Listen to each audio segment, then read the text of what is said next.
Alors, bonjour à tous e boa tarde a todos. Olivia, je parle un peu en portugais. Et, alors, je salue tout le monde. Boa tarde a todos e bem-vindos a esta sessão do ciclo de seminários Repensar os Arquivos.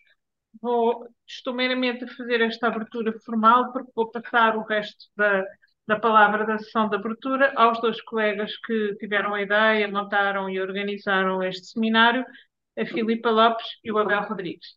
Bon, Olivier, je vais passer la parole aux collègues qui ont idéalisé et qui ont organisé le séminaire, Abel et Philippa.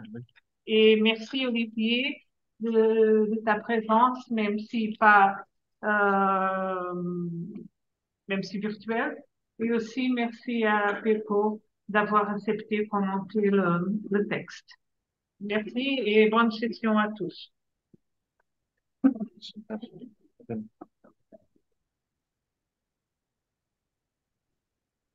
Je vais parler en português. Oui, oui. Sim. Uh, Nós pensamos, primeiro boa tarde a todos, obrigado por terem vindo. Nós pensamos em organizar este ciclo de seminários para, essencialmente para debater o que é o conceito de arquivo, entendido como um construto social, colocar no centro do debate, analisar e caracterizar as suas origens, funções, estruturas, materialidades e reutilizações na longa duração, bem como para aquilatar o impacto presente da transição digital na construção da memória da comunidade.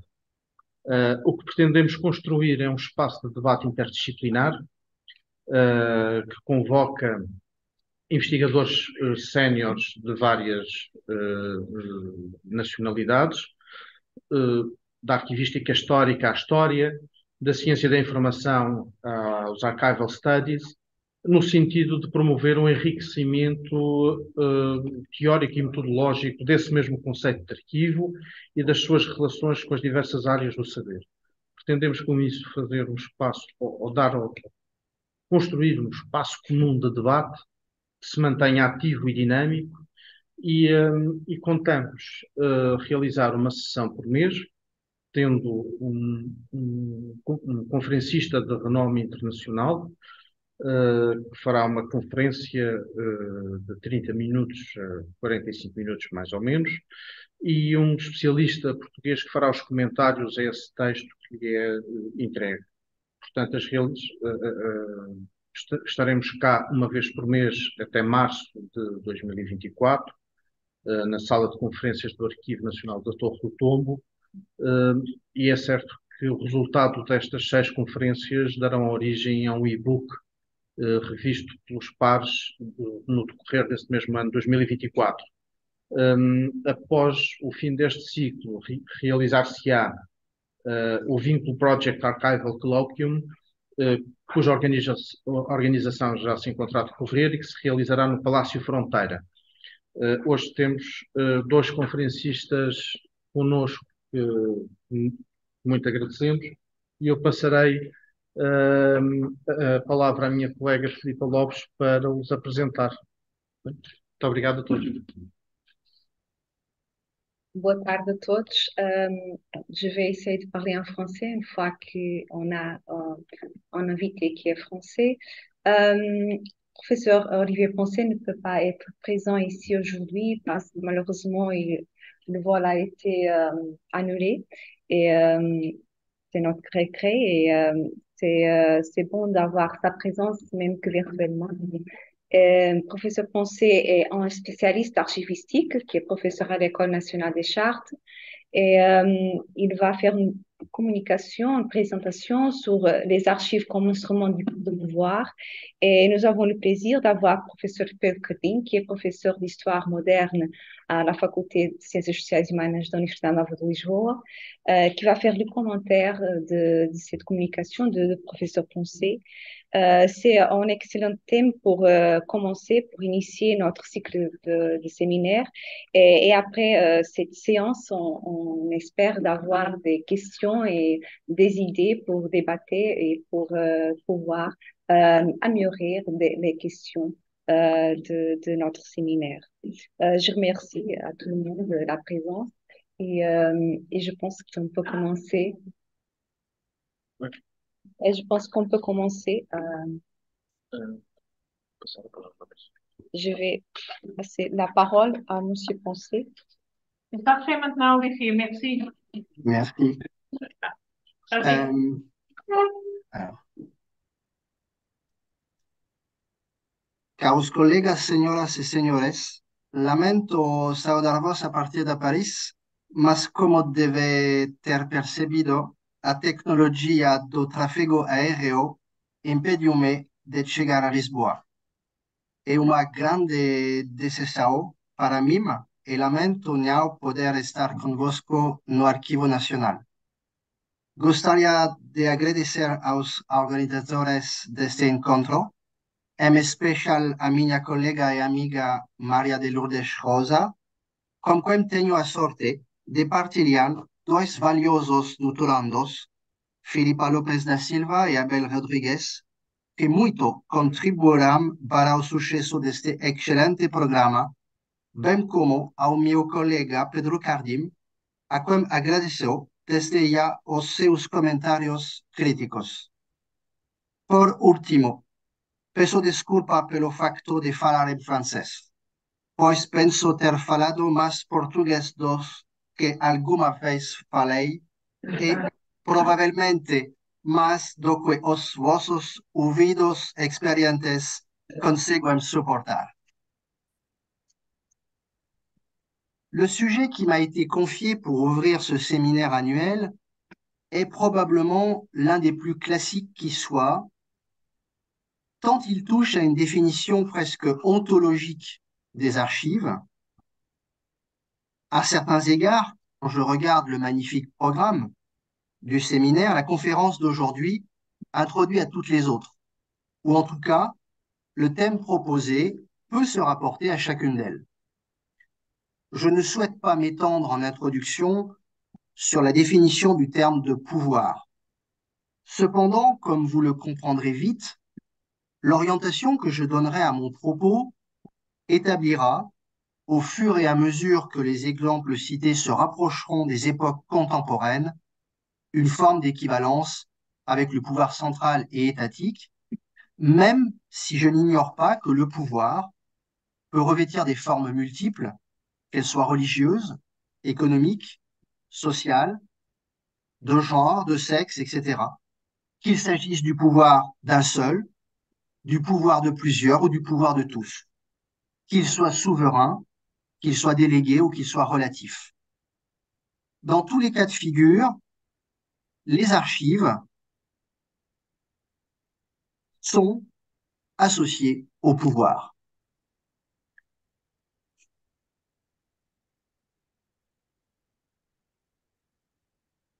Ce lien rejoint d'une certaine manière celui que l'on prête à l'écrit en termes de domination.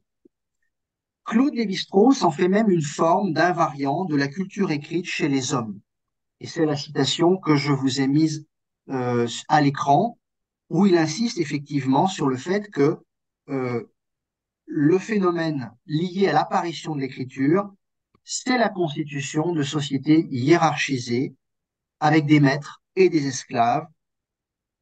Et quand nous regardons les premiers usages de l'écriture, il semble que ceux-ci aient d'abord été ceux du pouvoir. Et Claude Lévi-Strauss invoque les termes d'inventaire, de catalogue, de recensement, de loi. Et dans tous les cas, pour lui, il s'agit de contrôler les biens matériels ou celui des êtres humains qui équivaut à une forme de manifestation de la puissance.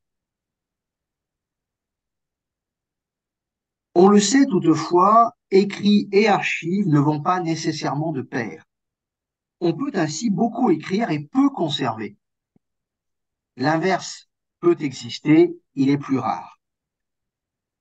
Quoiqu'il soit toujours délicat pour l'historien de s'aventurer rétrospectivement sur la piste d'une évaluation quantitative de ce qu'on appelle les déperdita, même pour nos époques contemporaines où l'abondance des données peut éventuellement masquer nos propres incertitudes, il est évident que la corrélation entre écrit et archives n'est pas évidente. Alors, il est vrai que l'écrit des Dark Ages européens autour des 5e, 8e siècles n'a pas dû être très abondant. Le support, le parchemin était cher, les lecteurs étaient peu abondants et les scripteurs encore plus rares. Sans doute avons-nous conservé, pour ce temps économe d'écrit, un taux d'actes peut-être supérieur à d'autres époques par rapport à la masse produite. Ainsi, lorsque le décollage de l'usage de l'acte écrit se produit autour des 12e, 13e siècles, les pertes, mieux documentées, ont été probablement énormes, alors même que l'archivage connaissait des mutations qualitatives remarquables. C'est que le pouvoir sélectionne ce qui lui est utile et qu'il sélectionne d'autant plus qu'il y a matière à le faire. Je voudrais redire ici que la première marque de l'utilisation des archives par le pouvoir, c'est tout simplement de les faire exister ou disparaître par des pratiques qui peuvent être rationnelles ou efficaces, ou bien qui témoignent à l'inverse de sa faiblesse et de son incurie. Jacques Derrida affirmait que toute sélection était une violence. On sera d'accord avec lui, à condition de considérer que cette violence s'exerce autant sur celui qui détient les archives que sur celui qui voudrait en bénéficier. Alors, en insistant d'emblée sur une forme de déploration pour évoquer, le lien existentiel qui unit pouvoir et archives, je ne voudrais pas donner le sentiment que seules les absences comptent, comme une certaine historiographie récente aime à le faire. Je prône plus volontiers ce que j'appelle une archivistique heureuse et non pas doloriste, dénonciatrice ou agressive. C'est pourquoi je m'efforcerai dans cet exposé de conserver autant que possible une appréciation ouverte et équilibrée de l'usage des archives par le pouvoir, loin des jugements de valeur précipités, des fantasmes effrayants ou, à l'inverse, des proclamations exaltées. En effet, le pouvoir est plus partagé qu'on ne le dit, et les archives ou les archivistes ne sont pas aussi soumis et instrumentés, pour reprendre le terme du titre de cette conférence, qu'on a parfois voulu l'affirmer hier comme aujourd'hui. N'oublions pas en effet que, comme le rappelle Norbert Elias, je le cite, la socio-histoire définit le pouvoir non comme une propriété que posséderaient les uns et dont seraient privés les autres, mais comme une relation sociale entre des individus occupant des positions inégales dans l'exercice des pouvoirs. Il va de soi dès lors que l'analyse ferait fausse route si elle envisageait le pouvoir sur un mode univoque, où le pouvoir se confondrait nécessairement avec la domination, la force, la contrainte. Un pouvoir administre, informe, protège, sert, tout aussi bien qu'il réprime, contrôle, menace ou asservit. C'est bien le pouvoir, sa nature, ses objectifs qui infléchissent la nature de cet instrument que sont les archives et non l'inverse. Lévi-Strauss, toujours lui, en convenait lui-même et admettait que, à terme, et dans une fonction qu'il qualifiait de secondaire, l'écrit pouvait également libérer et illuminer. Enfin, ultime réserve ou précaution avant d'entamer la conférence proprement dite, il n'est évidemment pas question, dans le temps qui m'est imparti, de tracer un tableau universel dans l'espace comme dans le temps de la manière dont les archives ont été l'instrument du pouvoir. Il n'existe pas, sauf erreur, d'histoire mondiale des archives. On peut le regretter, mais c'est ainsi. Relevons simplement que si l'on devait commencer par l'escalade de cet Himalaya de recherche, peut-être que la face la plus simple serait précisément celle des archives comme instrument de pouvoir, car c'est souvent la forme d'écriture qui a prévalu dans les différentes aires géoculturelles où la thématique des archives a fait l'objet de travaux un peu approfondis. Comme l'historien, quoi qu'il en dise, et quels que soient ses efforts, n'est jamais que le produit de son époque et de sa culture, je vais arrêter un peu le partage pour que je puisse vous voir et que vous me voyez, euh, je suis conscient, moi aussi parfois, de ne faire que braconner sur les aires culturelles qui ne sont pas les miennes. Je ne parviens pas toujours à résister à l'emprise du contemporain et je manifeste une certaine tendance à placer le centre de gravité de ma réflexion à l'époque moderne, que je connais mieux et qui se trouve correspondre peu ou prou avec une forme de modernité des archives et de l'État, pouvoir par excellence. Il est possible d'adopter plusieurs postures pour envisager la relation entretenue par le pouvoir avec les archives, qu'elles soient fondatrices, instrumentales ou antagonistes. On pourrait la résumer par quelques formules faciles. Pouvoir par les archives, pouvoir sur les archives, pouvoir des archives. En somme, les archives rapportées au pouvoir recouvrent, me semble-t-il, trois dimensions. Une dimension fonctionnelle, symbolique et critique. Ces différentes facettes dessinent une histoire des archives et de leur rapport au pouvoir, qu'on aurait tort cependant d'imaginer comme successives, mais qui se cumulent progressivement, ou plutôt dont l'importance respective évolue au fil du temps.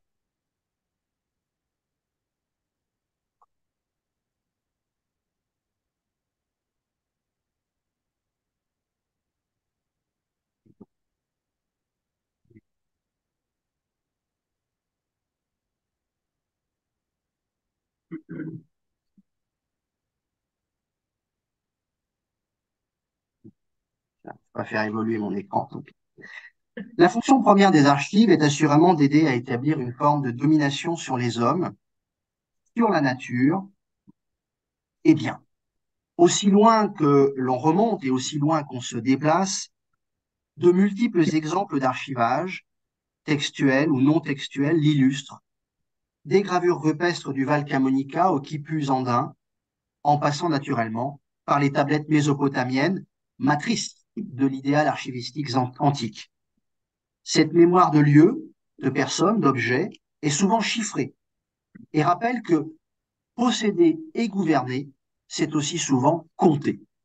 Elle fonde le rapport le plus étroit avec le pouvoir, de quelque nature qu'il soit, qu'il s'agisse de titres de possession, de privilèges d'usage et de droits, de traces de transactions achevées ou en cours, de décisions arbitrales ou encore de simples mémorandums provisoires. Il n'est pas de pouvoir, il n'est pas de pouvoir, excusez-moi. Voilà. Il n'est pas donc de pouvoir qui n'est assis par les archives, ses prétentions sur des espaces et des populations, et qui ne les ait inscrits dans des temporalités variées. Elles peuvent être courtes, comme les tablettes de cire que vous avez ici à l'écran, des fournisseurs de l'Hôtel du Roi de France au XIIIe siècle. Elles peuvent être moyennes si l'on songe aux contes de toute nature. Et ces temporalités peuvent être longues, comme tous les actes qui fondent l'identité ou le droit des personnes, voire se teinter d'ambition d'éternité lorsque l'on confond les archives avec quelques trésors déposés dans un espace sacré. Dès lors, le mouvement d'archivage s'étend à des niveaux très variables et ne connaît pas de limite. Si ce que l'on a appelé le temps des trésors au Moyen Âge est bien identifié pour les princes souverains ou les pouvoirs municipaux ou ecclésiastiques, les premiers archivactes connus ou repérés de laïcs, comme les marchands ou les petits seigneurs, manifestent cette diffusion par capillarité de la fonction d'archivage. La preuve que l'on tire de ces documents archivés a à voir avec la notion de vérité. Elle relève en premier lieu de la force probatoire acquise par le document lui-même au moment de sa confection, élaborée selon des modalités variées qui établissent une forme d'authenticité, même si ce qui est décrit n'est pas exact, voire est totalement forgé. Mais le document est également présumé authentique, car il provient des archives de celui qui les détient. Ce ius archivi, dont l'expression la plus aboutie est à rechercher dans l'espace du Saint-Empire romain germanique au XVIIe siècle, se confond avec le pouvoir de domination et équivaut à ce que Robert-Henri Bautier a qualifié de la figure martiale d'arsenal de l'autorité. Pourtant, il importe de rappeler que les archives ont aussi vocation à pacifier la société, à assurer la coexistence des citoyens ou des sujets, que les droits de ces derniers aient été déposés au tabularium de la Rome antique, par exemple, ou qu'ils soient conservés par les notaires ou juges du pouvoir royal de la France, du Portugal ou de l'Espagne moderne. En imposant des normes écrites de la cité, au sens où l'entendait Fustel de Coulanges, le pouvoir assume la conservation de l'ordre social à travers la responsabilité archivistique, dont il est tout à la fois l'instigateur, le garant et le bénéficiaire à des titres divers, qu'il s'agisse de la discipline sociale au temps du complexe moderne d'État-famille, registres paroissiaux, ou bien à travers la fiscalité domaniale de l'écrit par le papier timbré, le contrôle des actes qui touche tous les pouvoirs européens à peu près à la même époque, et plus largement de l'administration politique qui l'autorise. L'arsenal de l'autorité n'est après tout activé ou sollicité que lorsque le titre du pouvoir vient à être contesté.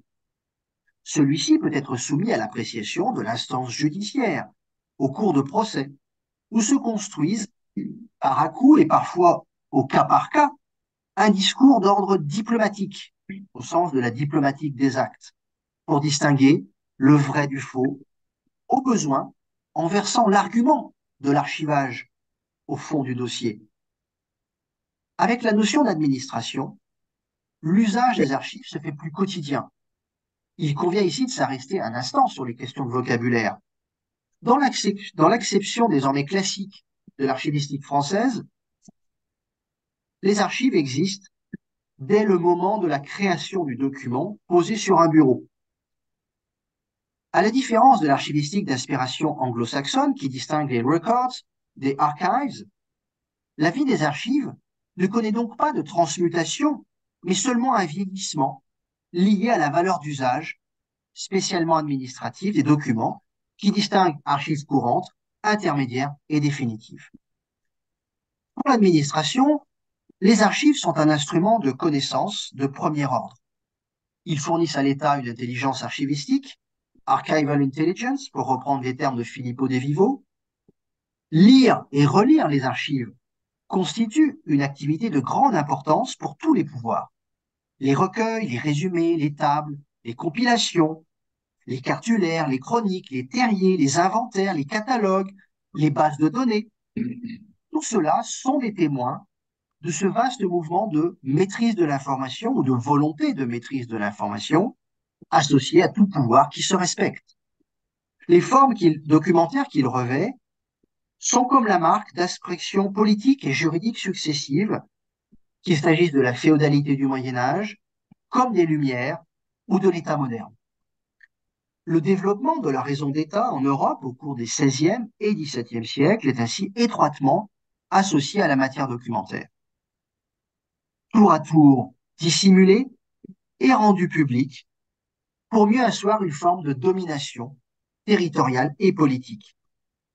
Il va de pair, sauf particularismes locaux, et je songe ici à la France des Valois et des premiers Bourbons, il va de pair avec une meilleure conservation et une divulgation contrôlée des archives de la négociation que sont les correspondances et les instructions diplomatiques.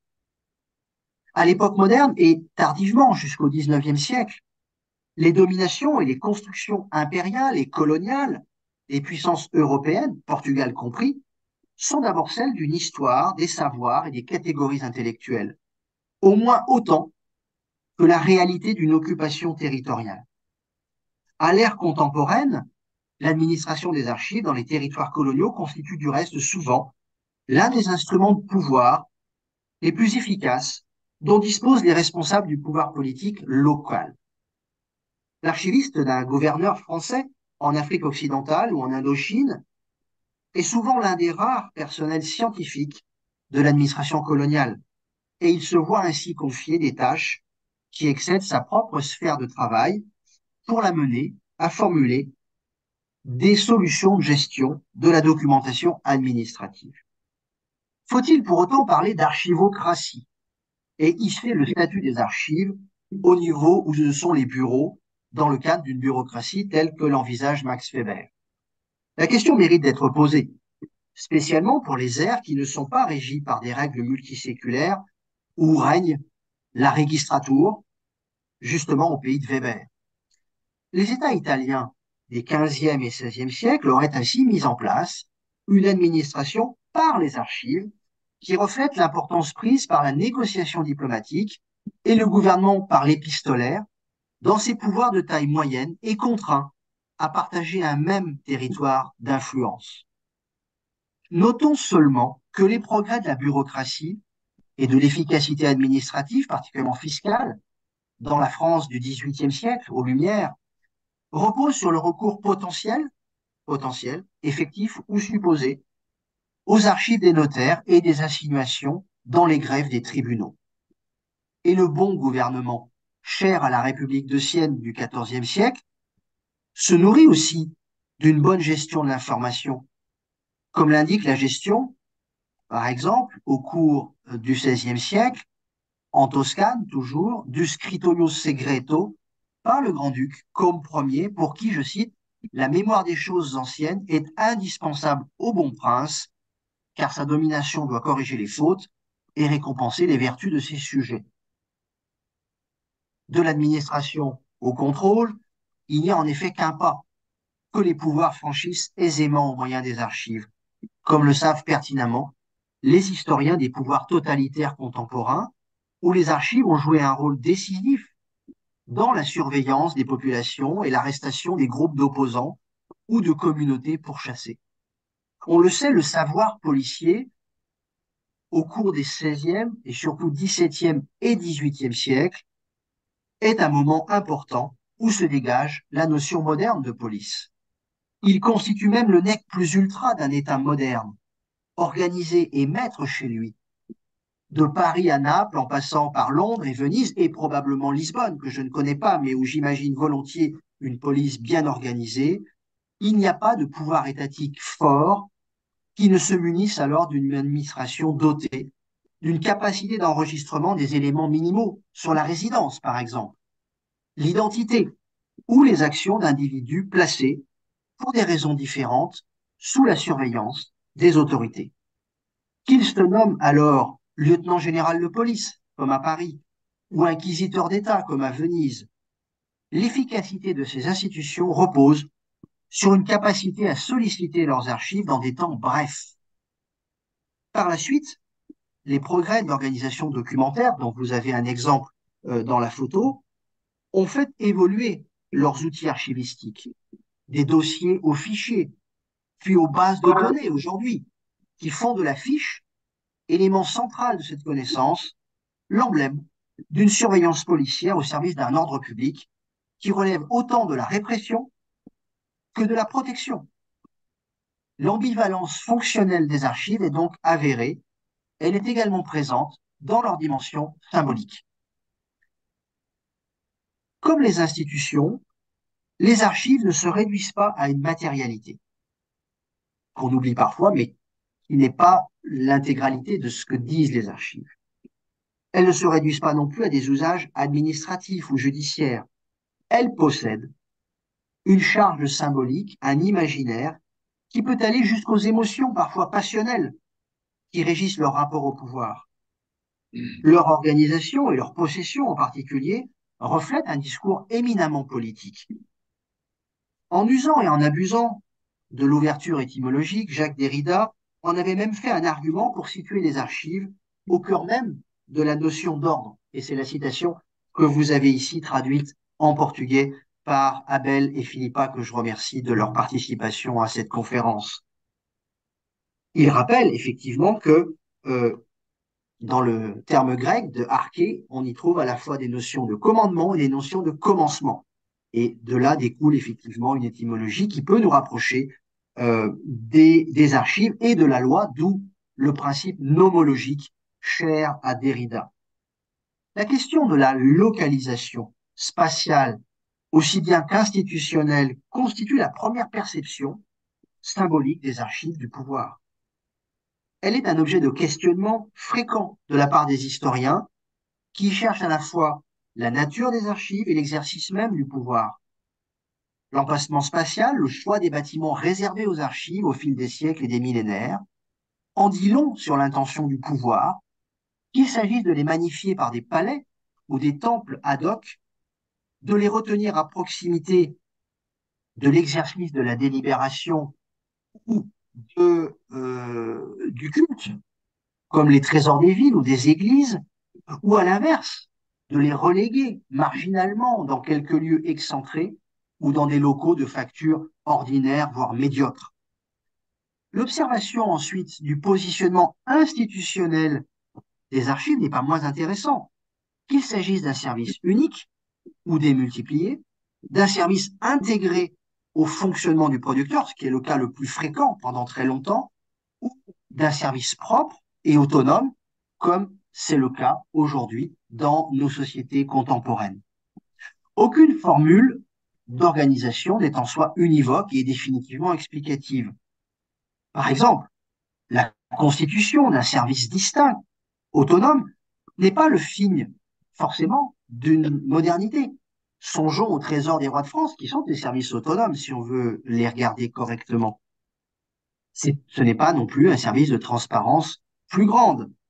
Le recours à la notion d'archivalité proposée par Randolph Head, qui vise à mieux intégrer les raisonnements archivistiques extra-européens, est, je crois, un bon antidote à des conclusions à la fois hâtives et anachroniques. Rappelons ensuite, avec Filippo De Vivo, que les archives sont un enjeu de pouvoir à l'intérieur même du pouvoir, qu'il s'agisse de se les approprier ou d'y faire prévaloir ses objectifs et sa suprématie institutionnelle. Les archives sont un objet de débat interne, lisible par exemple dans le rattachement à telle ou telle tutelle ministérielle qui les situe tantôt au cœur du pouvoir, tantôt à ses marges, selon le point de vue adopté. C'est arrivé que le pouvoir ne possède pas nécessairement la maîtrise directe des archives qui résulte de son activité, sans que pour autant son autorité en soit durablement affectée. C'est ainsi que l'affirmation progressive de la modernité des archives étatiques à l'époque moderne, au moment même où le concept de souveraineté est forgé pour accompagner l'avènement de nouveaux régimes politiques, passe par une phase de dépossession au profit des acteurs de la vie politique et gouvernementale. Il est là un paradoxe que l'on n'a pas toujours maîtrisé et bien perçu. Qu'il s'agisse des secrétaires de l'Angleterre des Tudors ou de la France des Valois, qui emportent leurs papiers de travail, ou bien des administrateurs du Japon des Tokugawa, dont le pouvoir s'appuie sur des institutions privées, assimilées par ce régime à sa propre bureaucratie professionnelle. Donc on a des archives qui sont les archives du pouvoir, mais qui ne sont pas sous la tutelle du pouvoir, au moment même où l'État devient plus fort. À l'inverse, l'attention portée aux archives peut constituer l'acte de naissance d'un nouveau pouvoir. Et je prendrai évidemment l'exemple emblématique entre tous des archives nationales organisées en France au début de la Révolution française. Le député que l'Assemblée nationale a choisi pour les diriger a été nommé archiviste de la nation. Et la première loi qui organise les archives nationales, au mois de septembre 1790, établit leur rôle fondateur et symbolique du nouveau régime. Je cite, « Les archives nationales sont le dépôt de tous les actes, comme vous l'avez sur la citation, qui établissent la constitution du royaume, son droit public, ses lois et sa distribution en départements. » La saisie de documents d'archives est une des marques précoces et constantes de l'affirmation du pouvoir sur un territoire, un peuple, un mouvement, de manière symbolique aussi. Les conquêtes territoriales consécutives à des campagnes militaires s'accompagnent de plus en plus, au fil de l'époque moderne, de clauses spécifiques dans les traités relative au transfert d'archives, c'est-à-dire des preuves de droit nouvellement acquis au vainqueur. Même si elles ne sont pas toujours exécutées, car la cession d'archives est plus facile à repousser que celle des territoires concernés, qui eux sont rapidement occupés, ces dispositions sont de plus en plus souvent prises en compte avec les époques modernes et contemporaines. L'enlèvement d'archives spécifiques, comme les fichiers de police ou les archives politiques ou diplomatiques, représente un autre droit du vainqueur ou de l'occupant dans les conflits contemporains. Ces spoliations guerrières, violentes, politiques, ne sont pas les seules traductions des conflits d'archives, observables sur un temps long. La destruction des documents, sélective, rationnelle, ou au contraire, totale et symbolique, relève aussi d'une logique d'affirmation du pouvoir ou de sa contestation, qui aime parfois à se traduire publiquement, comme dans le cas antique de la damnatio memoriae, que l'on retrouve également sous d'autres formes à l'époque médiévale et encore à l'époque moderne.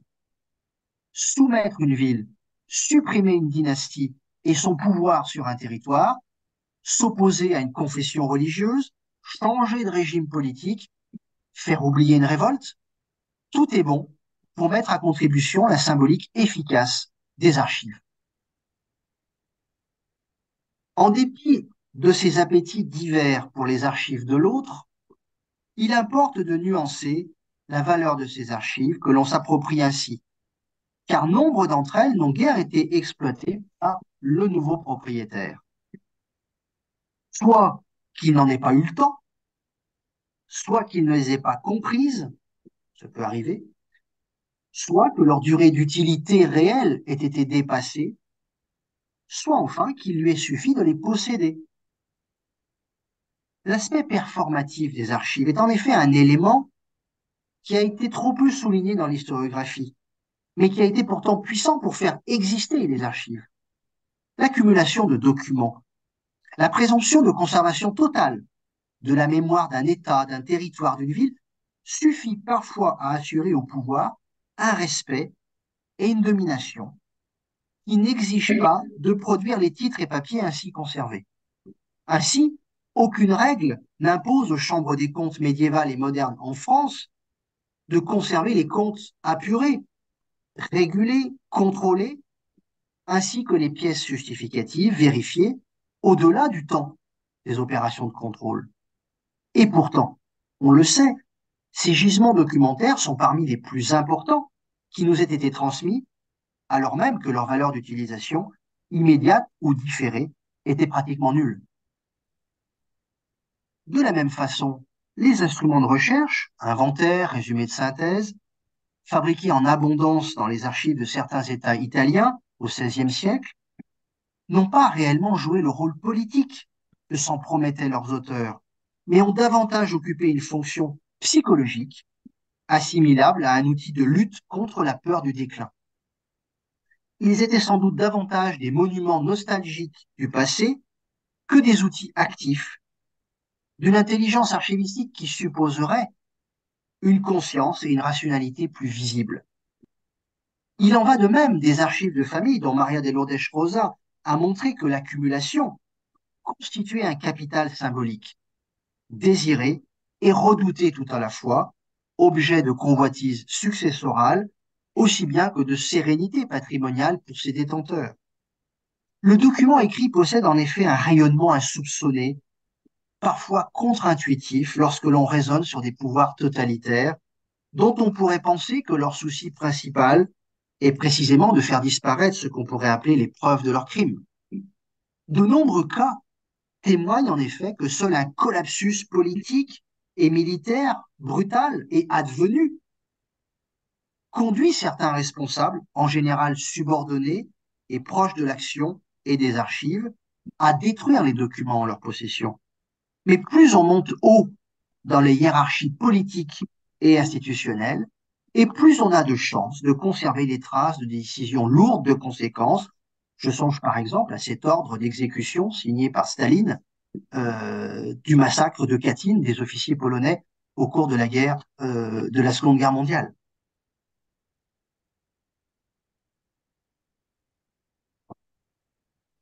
L'un des aspects les plus symboliques de la relation des archives avec le pouvoir réside dans l'accès, ou plus souvent encore le refus d'accès aux archives, qu'il soit de l'ordre du normatif, de la réalité ou parfois de l'exagération. Pour le juriste Pierre Legendre, qui nous a quittés au début de cette année, le prototype de l'État, c'est l'écrit vivant, défini à travers une formule empruntée à la romanité par la papauté du XIIe siècle, Omnia iura habet inscriptio pectoris sui. Il a tous les écrits du droit dans l'archive, dans les archives de sa poitrine. Les arcana imperii constituent, on le sait, un des modes privilégiés d'expression et de gouvernement qui accompagnent la naissance de l'État moderne. La communication et la communicabilité des pièces d'archives et de leurs inventaires sont des éléments ordinairement présents dans presque chaque texte normatif qui se rapporte à ce domaine. Ces aspects peuvent parfois prendre un tour sacré, comme le rappelle par exemple l'interdiction faite sous peine d'excommunication de consulter les archives pontificales sans autorisation au XVIIe siècle. Dans nos sociétés contemporaines démocratiques, les délais d'attente ou les typologies réservées concentrent une bonne partie de l'attention des différents acteurs et sont à l'origine de l'essentiel de la médiatisation, parfois conflictuelle, des archives du pouvoir auprès du public. Il importe en effet de ne pas négliger, dans la dimension symbolique revêtue par les archives, les effets de celles-ci sur les différentes populations qui sont concernées, de près ou de loin, par ce que contiennent ou pourraient contenir les archives du pouvoir. Cette vision, que l'on pourrait qualifier de from below, ou plutôt de from outside, est celle du citoyen, du sujet, de l'usager, du dominé, voire de l'administrateur, selon le point de vue où l'on se place. Ce public très varié, en particulier lorsqu'il s'agit de gens simples, éventuellement non acculturés à l'écrit, illettrés ou analphabètes, a une perception des archives qui relève parfois d'un imaginaire ou d'une sensibilité puissante, qui confère aux archives des vertus que ne lui reconnaissent pas toujours ceux qui en ont la garde ou qui en sont à l'origine, sauf précisément à en jouer comme le fit Michelet et ses fantômes surgis des rayonnages des archives nationales au XIXe siècle. L'ignorance ou la méconnaissance peuvent susciter, selon les cas, un respect assez fort, quelquefois pour encourager la conservation de documents supposés garantir un nouvel ordre social, comme ce fut parfois le cas de certains documents fiscaux dans les communes médiévales, et je pense au catasto florentin, qui marquait une conquête du popolo minuto sur le popolo grasso, hein, en étendant effectivement la connaissance des ressources fiscales.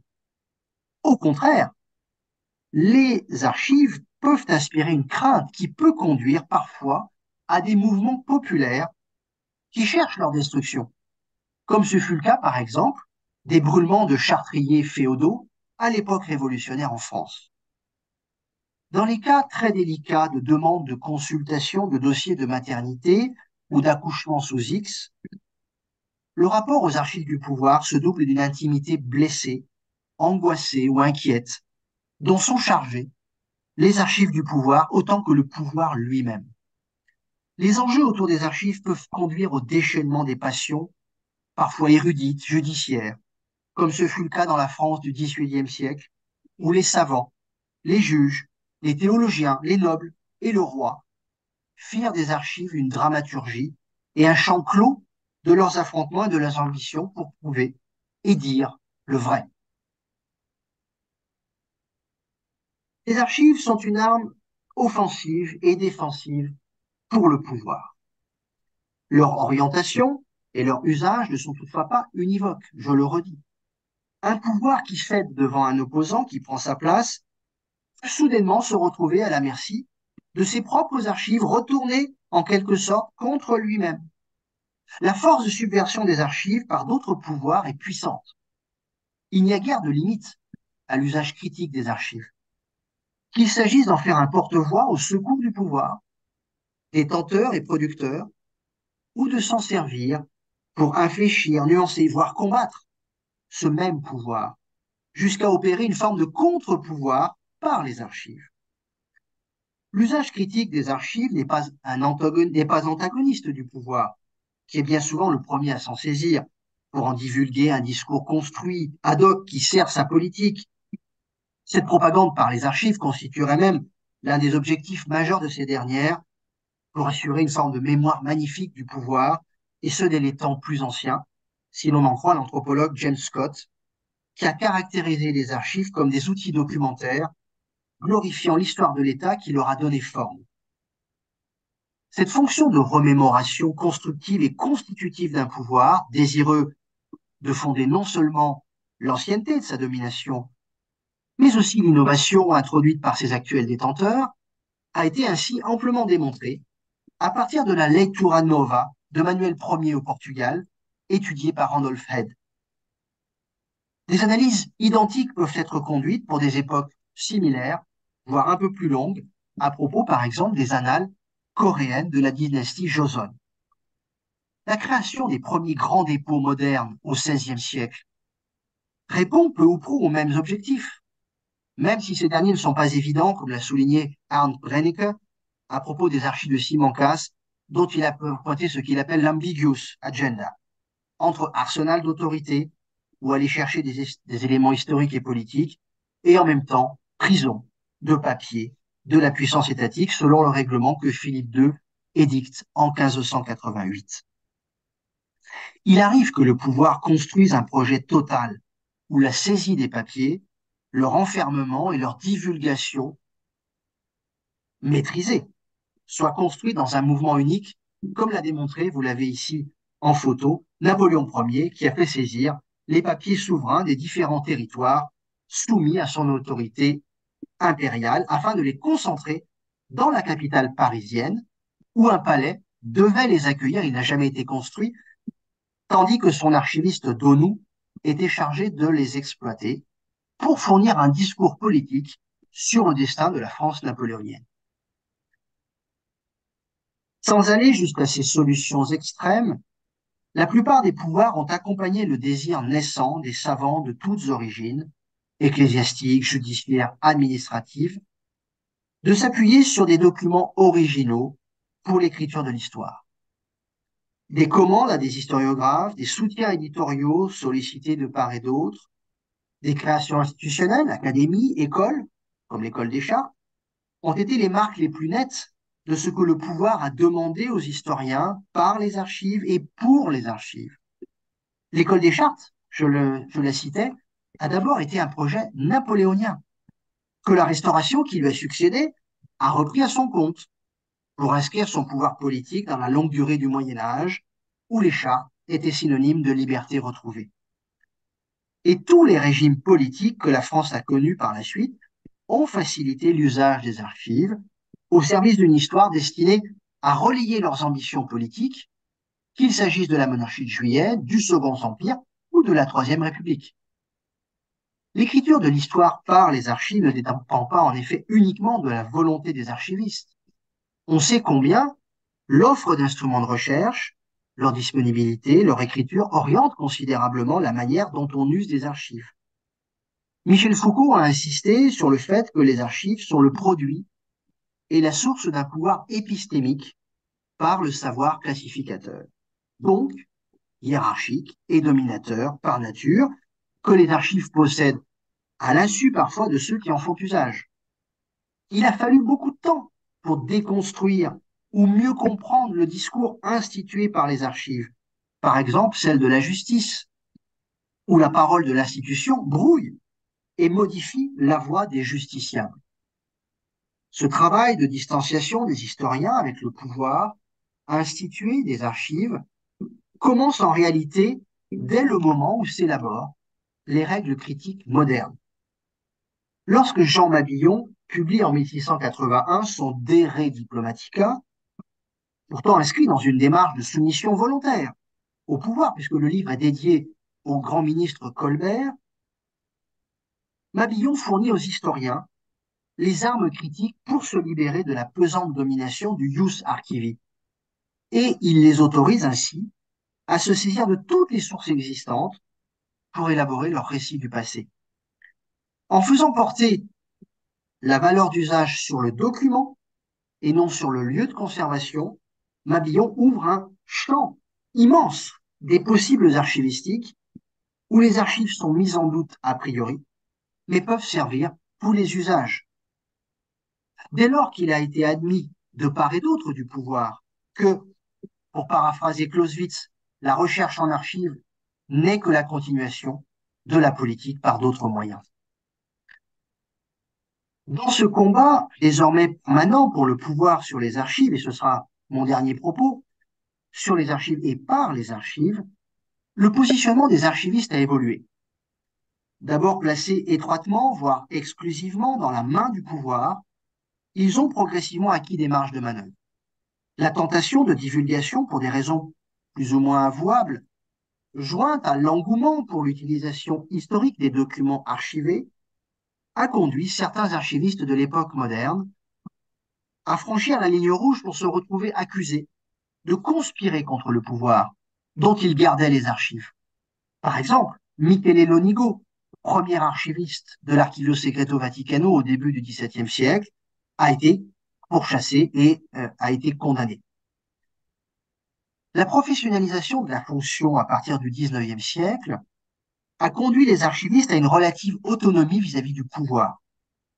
Cette relative indépendance d'action, parfois plus que d'esprit, je dois le dire, est passée, entre autres, par l'élaboration conjointe de règles administratives, la prise en compte de méthodes de plus en plus scientifiques et partagées avec les usagers universitaires, l'émergence d'associations professionnelles de plus en plus ouvertes aux archivistes de tous les pouvoirs et contre-pouvoirs, l'extension encore des missions de collecte à d'autres archives que celles du pouvoir, archives privées, archives d'entreprise, les impératifs de destruction beaucoup plus lourds que par le passé, assortis de préconisations imposées de plus en plus en amont de l'archivage.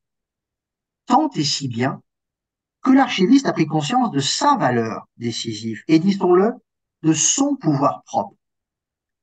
Cet éveil critique à la manière de considérer les archives comme le lieu d'une tension qu'il est possible d'inverser a aussi à voir, davantage que ne le concèdent ou le comprennent les historiens, avec l'archival turn, qui a émergé dans la recherche internationale voici une vingtaine d'années et dont le projet Vinculum à l'Université Nouvelle de Lisbonne traduit à la fois la vitalité et la pleine maturité.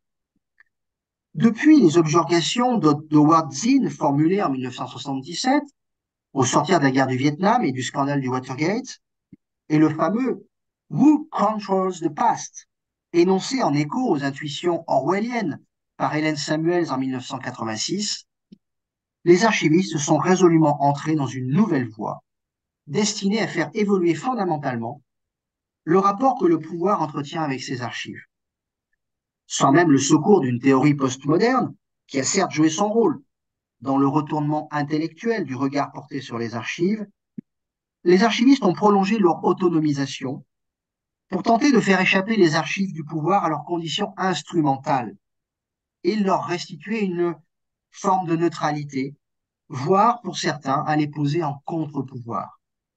Sans aucune illusion sur une prétendue neutralité des archives, neutralité que récusent du reste certaines communautés au point de ne pas vouloir confier leurs archives à la puissance publique par peur d'une nouvelle invisibilisation imposée, les archivistes ambitionnent d'en modifier le sens univoque pour restituer un espace critique plus ouvert et plus accessible. La contribution des archivistes et des archives à la défense des droits de l'homme, par exemple, et plus spécifiquement aux délicates modalités de transition politique dans certains pays, ayant accédé à la démocratie après des périodes de pouvoir totalitaire ou asservissant.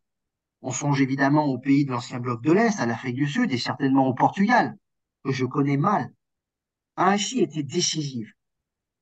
Et même, je dirais, lorsque la créature échappe au créateur, comme dans le cas extrême de Wikileaks, que tout le monde connaît, assurément facilité par le support numérique des archives, les leçons que peut et doit en tirer l'archiviste renvoient inévitablement à sa position d'acteur politique au service d'un pouvoir, certes, mais plus largement au service d'une société.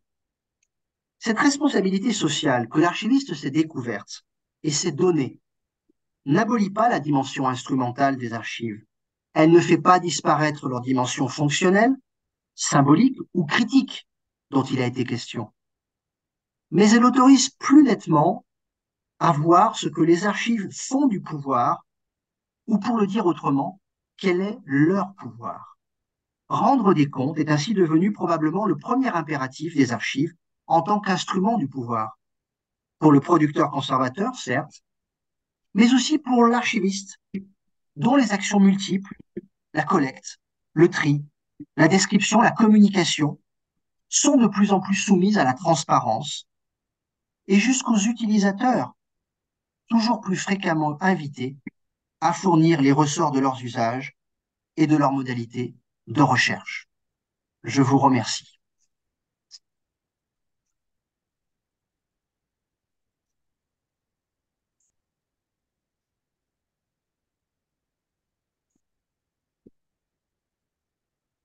Merci, un grand merci Olivier de cette présentation et communication intéressante et laquelle va être maintenant commentée par notre collègue Pedro qui m'a déjà dit qu'il a des cours vers 4 heures. Donc, Oui, c'est ça, je peux rester bon, jusqu'à on est dans le temps, mais s'il sort 4 heures. avant la discussion, c'est à cause de cela. Merci Pedro.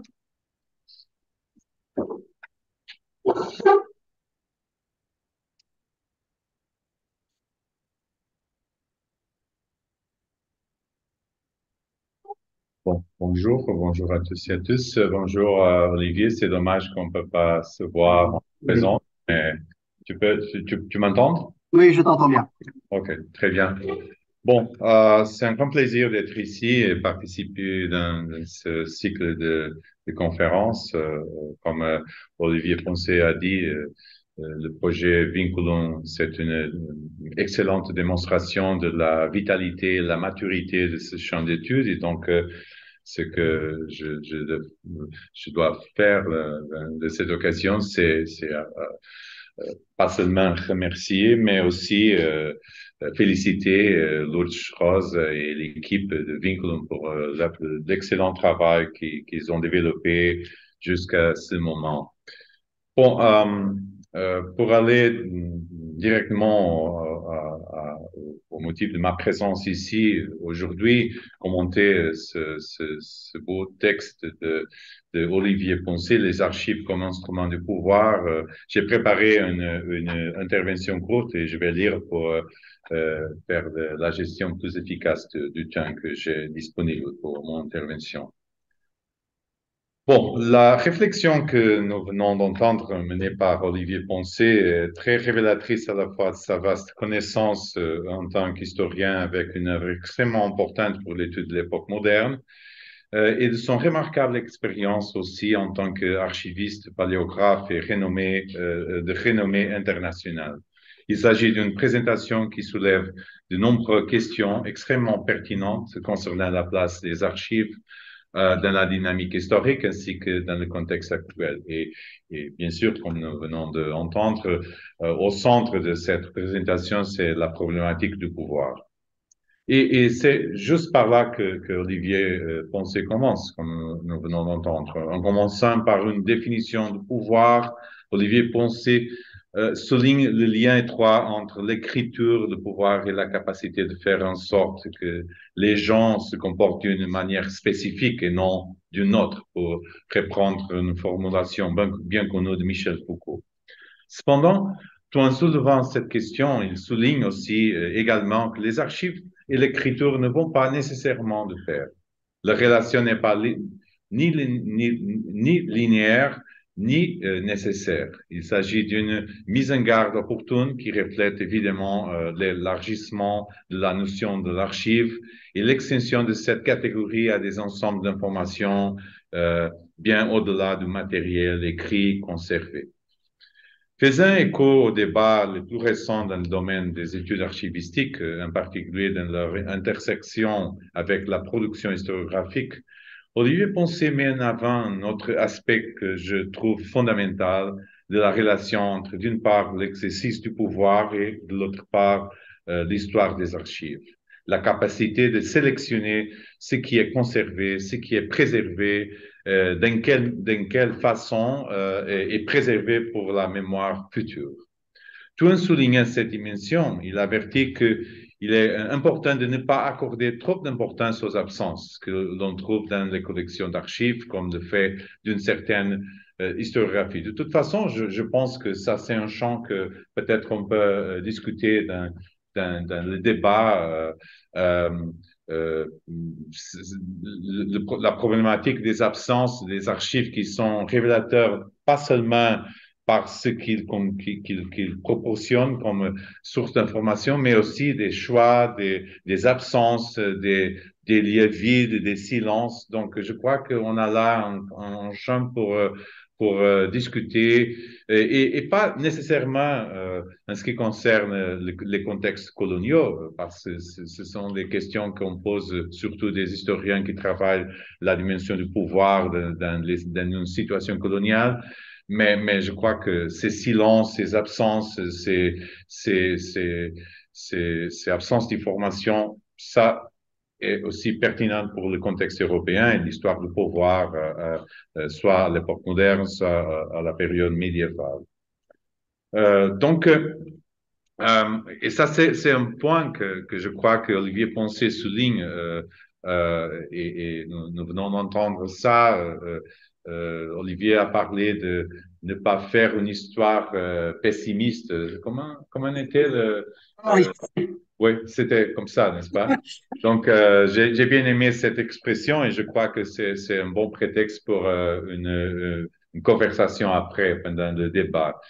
Parce que au lieu d'insister dans les silences, Olivier Poncet met en évidence les multiples facettes du pouvoir telles qu'ils se manifestent dans le domaine des pratiques de préservation documentaire. Tout d'abord, l'archive en tant qu'outil d'administration, l'archive et son rôle informatif, normatif aussi, l'archive en tant que l'arme de protection contre les ennemis, contre les concurrents, l'archive au service de l'effort de contrôle et de répression, l'archive, enfin, en tant qu'instrument de certification d'événements. Dans cette énumération, Olivier Poncet parvient à nous présenter dans ses grandes lignes l'articulation entre, d'une part, l'étude de l'histoire des grandes collections documentaires et d'autre part, la dynamique historique, en particulier dans ses dimensions politiques, sociales et culturelles. Comme nous venons de l'entendre dans sa présentation, Olivier Poncet a développé sa réflexion autour de trois axes principaux. La dimension fonctionnelle des archives, la dimension symbolique et la dimension critique des collections archivistiques. J'aimerais mettre en évidence dans sa réflexion de groupes de questions suivants, qui sont ceux qui m'ont plus impressionné pour la pertinence de la réflexion d'Olivier Poncet. En ce qui concerne la dimension fonctionnelle, Olivier nous rappelle que les archives, en plus de préserver la mémoire des lieux, des personnes ou des objets, servent également à pacifier la société. C'est une expression qu'il a utilisée dans sa présentation. Les archives servent à assurer la coexistence entre les individus avec des intérêts différents et à garantir la préservation de leurs droits et leur coexistence, même s'ils ont des intérêts qui sont différents et qui sont potentiellement conflictuels. Les collections documentaires de tout type de documents sont donc un élément essentiel à la vie collective, car en plus de leur rôle dans la préservation d'une certaine mémoire, elles sont cruciales pour assurer ce qu'on pouvait appeler la prévisibilité des interactions sociales. Donc, cette notion de sécurité, à mon avis, c'est très étroitement lié à les attentes des individus et l'archive comme quelque chose que assure une certaine prévisibilité pour des interactions entre les personnes. D'où l'importance de bien comprendre ce que l'historien Philippe de Vivo, quelquefois cité par Olivier, appelle l'intelligence archivistique et de ne jamais perdre de vue que cette intelligence archivistique, et ça, je crois que c'est un autre point qu'il faut la peine souligner, cette intelligence archivistique est historiquement et culturellement située. C'est une autre donnée fort centrale de la réflexion d'Olivier Poncet. Les formes documentaires, la manière dont elles sont organisées, l'accès à ce matériel, la manière dont il est compris, tout cela et d'autres dimensions doit être traité sans jamais perdre de vue le sein de son historicité et de son inscription culturelle et sociale, d'autant plus à une époque où l'approche globale de l'histoire est de plus en plus largement pratiquée. Cette recommandation s'applique particulièrement à l'étude des espaces coloniaux et des archives produites dans ce contexte. Cependant, et sans nier, comme je viens de faire, sans nier la spécificité des archives coloniales et de leurs problématiques, je dirais que bon nombre de ces préoccupations, de la historicité de toutes ces dimensions que je viens d'énumérer à partir du texte de Olivier Poncet, un bon nombre de ces préoccupations s'appliquent également aux sociétés où la domination coloniale est absente. Ce qui compte, après tout, c'est la présence au sein d'une collectivité des relations asymétriques de pouvoir. En ce qui concerne la deuxième dimension des archives et la révolution historique mise en avant dans cette présentation, leur caractère symbolique, Olivier Poncet souligne non seulement la question de la localisation physique des archives, mais aussi la position institutionnelle des archives au sein de la machine administrative de la couronne et à partir de la fin de l'Ancien Régime de l'État.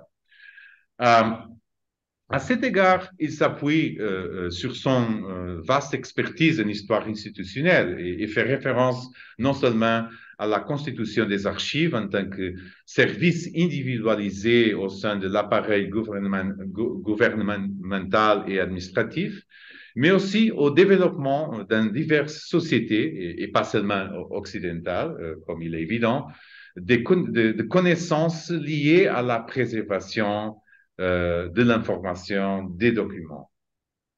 Comme j'ai déjà dit, des documents qui ne sont pas nécessairement des documents écrits, mais aussi d'autres natures très diverses et de supports et caractéristiques tout aussi variés. Et dans la présentation de PowerPoint que nous venons de voir, Olivier Poncet nous a donné plusieurs exemples de ce que je viens de dire. Dans ce domaine, il convient presque inévitablement de faire référence à la relation entre, d'une part, le développement des archives et, d'autre part, l'affirmation du pouvoir souverain du roi, un sujet que Olivier Poncet connaît très bien en raison des nombreuses études qu'il a consacrées à l'Europe du VIe et XVIIe siècle. Il met en avant, à cet égard, le processus d'accumulation de documents, parfois lié à la présomption de la possibilité de préserver intégralement la mémoire d'une couronne, d'un pays, d'un État. Il souligne aussi le développement d'instruments de recherche de plus en plus sophistiqués, inventaires, résumés, catalogues, etc. Et Olivier Poncet mentionne également la relation entre le développement des archives et l'affirmation du secret dans l'art de la gouvernance, les arcana imperi, évoqués par une citation très suggestive de Pierre Legendre, liée à la communication et à l'interdiction de consulter des archives. Donc, nous avons affaire ici à une proposition pour mettre l'histoire des archives au centre de l'histoire des pratiques politiques et de la pensée politique. Et ça me semble aussi très, très suggestif, très productif aussi. Dans cette partie de sa réflexion, Olivier Poncet n'oublie pas que ce que l'on pourrait appeler l'histoire sociale des archives, en particulier en ce qui concerne la définition par ceux qui détiennent le pouvoir de ceux qui pouvaient avoir accès aux informations conservées dans ces collections. Donc, une fois encore, une histoire de pouvoir, une histoire d'inclusion et une histoire d'exclusion. En ce qui concerne la dimension sociale des pratiques archivistiques, Olivier Poncet souligne aussi également la question, à mon avis très importante, des effets sociaux de la proximité ou de la distance par rapport aux archives. La présence, la proximité de l'archive change beaucoup la dynamique sociale et je remercie Olivier Poncet de faire référence à cette dimension que je trouve vraiment importante. Il fait également référence à l'évolution des archives dans le contexte des conquêtes coloniales, des conquêtes en général, mais surtout les conquêtes coloniales. Plus précisément, les efforts du pouvoir conquérant pour dépouiller les archives des conquis, s'en emparer et les resignifier. Je ne sais pas si on peut dire ça en français, resignifier. Ou réinterpréter quelque chose qui malheureusement ne relève pas seulement du passé. Il suffit de penser à ce qui se passe actuellement en Ukraine et tout le travail que les autorités russes sont en train de faire avec des archives et des collections documentales de l'Ukraine. Le troisième et dernier axe de réflexion du professeur Poncet concerne la dimension critique des archives dans une perspective historique. Et je m'approche de la fin de mon commentaire. Dans ce domaine, Olivier Poncet soulève un certain nombre de questions que je trouve vraiment importantes, telles que les archives en tant qu'armes offensives et défensives pour ceux qui détiennent le pouvoir, ou l'utilisation des archives comme outil de propagande, une manière d'assurer ce qu'il appelle de mémoire magnifique du pouvoir. J'ai particulièrement apprécié sa réflexion sur la commémoration, la construction et la préservation d'une certaine mémoire en tant qu'élément simultanément constructif et constitutif d'un pouvoir désiré de fonder non seulement l'antiquité de sa domination, mais aussi l'innovation qu'il introduit comme moyen de légitimation. Et ici, bien sûr, nous avons plusieurs exemples d'institutions, de groupes, de formes d'organisation locale ou nationale qui utilisent l'archive comme une démonstration, une preuve de sa supposée antiquité, donc archive, identité politique et antiquité, mémoire des origines de cette formation politique comme les différents facettes, les différentes faces du même processus d'affirmation politique. C'est dans la dernière partie de son intervention que Olivier Poncet nous interpelle en tant qu'historien professionnel. Ainsi, en plus de nous rappeler que les pouvoirs ont toujours favorisé l'écriture de l'histoire basée sur les documents que le pouvoir lui-même a préservés, il évoque une fois de plus Michel Foucault et son appel à la vigilance concernant le fait que les archives sont à la fois le produit et la source d'un pouvoir épistémique à travers le savoir classificateur et tous les commentaires qu'Olivier a fait sur hiérarchisation et classification et inclusion, exclusion. Donc, c'est complètement un domaine que j'aime beaucoup et que a beaucoup à voir avec la contribution de Michel Foucault pour tous ceux qui sont ici et l'énorme influence de son œuvre. Les mises en garde de Olivier Poncet aux historiens et l'importance de leur recul critique par rapport aux archives et donc par rapport au pouvoir sont très opportunes. Cela implique de penser de manière critique en permanence la relation entre, d'une part, la professionnalisation des historiens et des archivistes et d'autre part, leur autonomie par rapport aux instances du pouvoir. Cela implique également de pratiquer une archivistique historique pluraliste et équitable, qui considère non seulement ce qui est préservé dans le cadre de l'exercice du pouvoir, pour ceux qui exercent du pouvoir, pour l'exercice de leur pouvoir, mais aussi les archives de ceux qui sont la cible de ce pouvoir, leur voix et leur visage. Et Olivier, dans sa présentation, a parlé de contre-pouvoir, de ceux qui sont de contre-archives officiaux. C'est une image que j'ai bien aimée. Cela oblige à envisager l'histoire des archives de manière beaucoup plus relationnelle en tenant compte de la concurrence entre les dynamiques concurrentes de préservation de la mémoire documentaire qui ne sont pas nécessairement coexistantes et sont souvent même excluantes.